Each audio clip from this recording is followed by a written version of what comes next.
Maumivu. Unajua kila mtu huwa anakuwa na namna yake ya maumivu kati ya hizi jinsia mbili. Najaribu kumaanisha kwa upande wa mwanamke na upande wa jinsia ya kiume. Wanawake, aminini, wanaume huwa tunapata maumivu makali sana pindi tunapofanyiwa usaliti kuliko hata ninyi wanawake. Iko wazi, mwanaume anapenda kuchiti, hapendi kuchitiwa. Lakini kuna utofauti.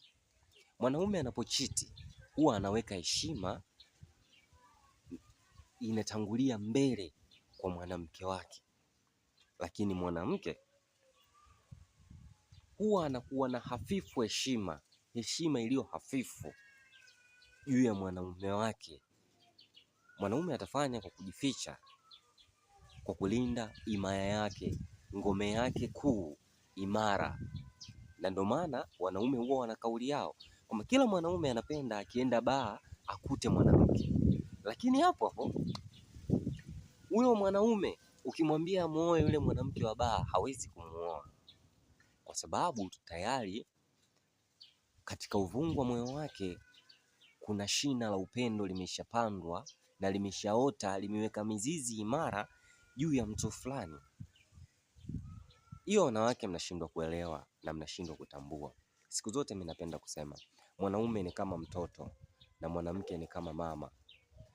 Ukitaka kuprove hilo, prove kwa mtu aliyeolewa tayari ana familia na ana watoto.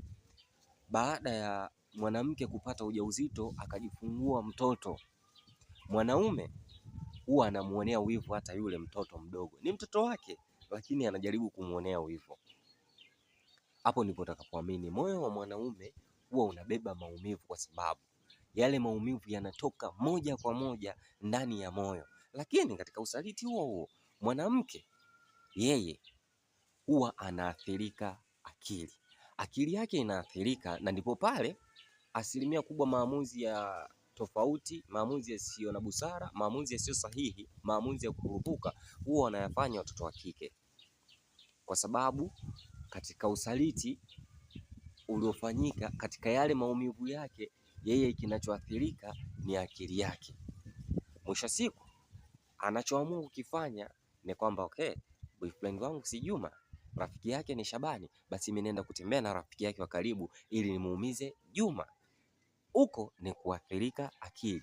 Lakini yale maumivu anayoyabeba mwanaume, yani mwanaume anaumia, ile inatoka ndani ya moyo, ndani ya uvungu wa moyo, kwa sababu anakuwa anafikiria vitu vingi. Yani katika saikolojia yake anakuwa anaumiza kichwa, anawaza vitu vingi. Mwanaume anaumia kwenye moyo, anaumia sana. Wanawake tueleweni katika hilo. Na mimi naamini ukitaka kumsoma mwanaume wewe mwanamke, jaribu kudili sana.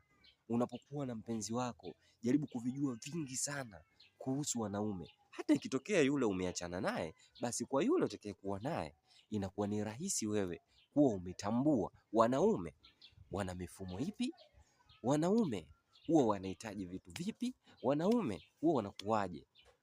Na hata wanaume pia tunahitaji kuwa karibu zaidi na watoto wa kike, hususan mpenzi wako uliye naye katika mahusiano. Jaribu kumsoma kwa vitu vingi, jaribu kumhoji, kumdadisi mnapokuwa katika yale swala lenu la mapenzi, juu ya vitu vinavyowahusu wanawake, juu ya hisia, mapenzi yao wanawake zidi ya wanaume. Vitu vipi wanavipenda, vitu vipi hawavipendi, vitu gani vinawakwaza. Unaweza ukahisi ni kidogo, lakini kwao ikawa ni changamoto. Kwa leo tuishie hapo. Usisahau kufollow, kulike, kushare and comment ili tuongeze zaidi na zaidi.